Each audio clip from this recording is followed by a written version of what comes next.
Assalamualaikum warahmatullahi wabarakatuh. Di sini saya Megalinda, NPM 1910303052 dari Prodi Pendidikan IPA Universitas Tidar. Nah, di sini saya akan memaparkan LKPD yang telah saya buat. LKPD ini ditunjukkan kepada siswa-siswi kelas 8 SMP pada materi Pawendara. LKPD yang saya gunakan ini adalah berbasis inquiry tingkatan guided inquiry. Kenapa menggunakan tingkatan ini? Karena sasaran saya itu adalah anak didik kelas 8, di mana anak didik kelas 8 ini sudah diajarkan berpikir kritis untuk menyelesaikan suatu masalah dan nantinya juga masuk dalam masa transisi ya. Langsung saja, yang pertama itu kita harus cantumi identitas dari LKPD itu sendiri. Ada judul, terus mata pelajarannya apa, kelas berapa, alokasi waktu yang akan digunakan berapa, nah itu dicantumin. Lanjut setelah itu langsung ke KI. Nah, KI itu kan setiap mata pelajaran itu sama ya, baik dari KI 1 sampai dengan KI 4. Terus KD. Nah, KD yang diambil di sini adalah KD 4. Kenapa KD 4? Karena KD 4 itu biasanya yang menjabarkan mengenai praktikum, percobaan ataupun lainnya yang menuntut siswa itu untuk menghasilkan sebuah produk atau menyelesaikan permasalahannya. Setelah KD lanjut ke indikator. Indikator ini diturunkan juga dari KD 4.7. Jadi indikatornya 4.7.1. Nah, indikatornya itu melakukan percobaan tentang pengaruh aktivitas terhadap frekuensi denyut jantung.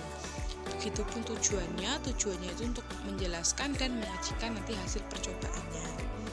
Setelah itu lanjut ke materi. Nah, materi di sini tuh digunakan sebagai pendahuluan.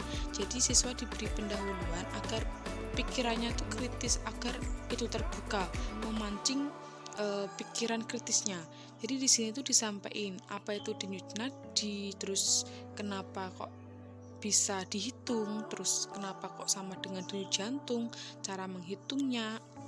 Nah, itu ditaruh di materi supaya siswa nanti tuh, oh materiku ini, berarti nanti hasil yang akan aku peroleh dari praktikum ini tuh ini. Nah, jadi itu siswa terpancing gitu ya. Terus alat dan bahan. Alat dan bahan itu ada stopwatch atau jam dan juga alat tulis. Nah, ini adalah perbedaan LKPD inquiry dengan LKPD lainnya itu terletak di langkah aktivitas. Jadi di guided inquiry itu orientasi masalah itu disajikan oleh guru, tapi untuk prosedur praktikum ataupun identifikasi masalah itu sudah diserahkan kepada siswa. Nah, di sini guru memberikan orientasi masalah. Di sini kan ada gambar duduk sama berlari. Nah, dua-duanya setelah anak itu beraktivitas duduk sama berlari, itu dihitung denyut jantungnya. Nah, ternyata yang duduk itu denyut jantungnya lebih rendah daripada yang lari. Itu kenapa ya? Nah, itu dicari identifikasi masalah yang terjadi pada wacana ini dulu, diidentifikasi masalah pada orientasi, terus lanjut ke rumusan masalah. Nah, rumusan masalah di sini itu berisi tentang pertanyaan-pertanyaan yang terjadi dalam permasalahan itu. Nah, nanti ditulis di sini dalam bentuk pertanyaan. Setelah itu menyusun hipotesis. Hipotesis adalah dugaan sementara. Jadi siswa di sini menduga-duga kira-kira nanti hasil praktikumku seperti ini, kira-kira penyebabnya permasalahan itu seperti ini. Nah, disusun di bagian hipotesis. Setelah hipotesis terus mengumpulkan data. Di sini siswa diberi kebebasan untuk mencari informasi dari beberapa literatur. Kemudian untuk menguji hipotesisnya tersebut, siswa menyusun langkah praktikumnya. Nah, jadi guru membebaskan siswa untuk menyusun langkah praktikumnya sendiri. Yang terpenting masih dalam konteks tujuan praktikum.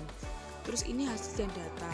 Nah, hasil dan data ini ada aktivitas 1, aktivitas 2 sampai 5. Itu maksudnya misalnya aktivitas 1 itu berdiri yang melakukan praktikum ini. Terus aktivitas 2 ini gitu ya. Nah, untuk yang rata-rata ini tuh ini sebenarnya enggak di sini, rata-ratanya nanti ditaruh di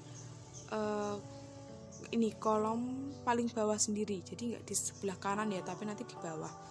Jadi nanti aktivitas 1 rata-ratanya apa, aktivitas 2 rata-ratanya apa, sampai ke aktivitas 5. Lanjut ke analisis data. Nah, berdasarkan data yang sudah diperoleh di tabel ini, nanti dianalisis kok bisa dapat angka segitu, kira-kira kenapa ya, kok yang duduk segini kenapa ya, kok yang lari segini. Nah, nanti dianalisis di sini untuk nantinya ditarik sebuah kesimpulan. Lanjutnya kesimpulan.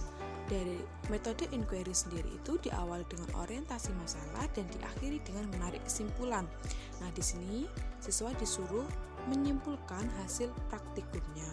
Setelah membuat kesimpulan, siswa diberi soal evaluasi kelompok ya. Evaluasi ini juga bisa bersifat individu tergantung guru, tapi di sini saya memberikan kelompok. Nah, di sini itu digunakan untuk mengukur tolak ukur sejauh mana kelompok itu memahami praktikum yang mereka lakukan. Sekian paparan dari LKPD saya, semoga bisa bermanfaat. Wassalamualaikum warahmatullahi wabarakatuh.